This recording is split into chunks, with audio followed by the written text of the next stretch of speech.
मुंबई महापालिका आयुक्त भूषण गगराणी यांना 3 महिन्यानंतर शासकीय बंगला मिळाला। आधीचे आयुक्त इक्बाल सिंग चहल यांची अतिरिक्त सचिव म्हणून बदली झाली होती, मात्र तरी त्यांनी त्यांचं शासकीय निवासस्थान सोडलंच नव्हतं। अखेर 3 महिन्यानंतर प्रक्रिया करून चहल यांच्याकडून बंगला रिकामा करून घेण्यात आला।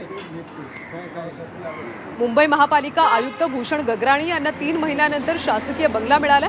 आधीचे आयुक्त इक्बाल सिंग चहल यांनी बंगला सोडला नव्हता, त्यामुळे अखेर 3 महिन्यानंतर बंगला सोडल्यानंतर आता गगराणींना हा बंगला मिळाला।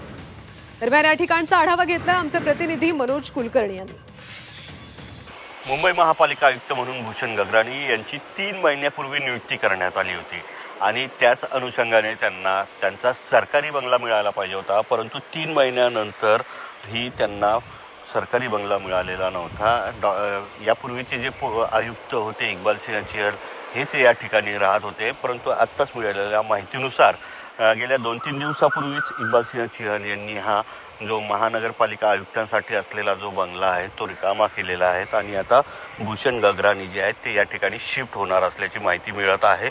एकंदरीतच लोकसभा निवडणुकीच्या पार्श्वभूमीवर 3 वर्षापेक्षा जास्त कालावधी झाल्यामुळे इक्बाल सिंह चहल यांची बदली करण्यात आली होती आणि त्यांच्या जागेवर भूषण गगराणी यांना या मुंबई महापालिकेच्या आयुक्तपदी नियुक्त करण्यात आलं होतं, परंतु 3 महिन्यापर्यंत इक्बाल सिंह चहल यांनी हा सरकारी बंगला जो होता तो सोडलेला नव्हता। अखेर 2 ते 3 दिवसापूर्वी हा बंगला खाली करण्यात आलेला आहे आणि आता नवीन आयुक्त जे भूषण गगराणी आहेत ते या ठिकाणी राहायला येणार आहेत।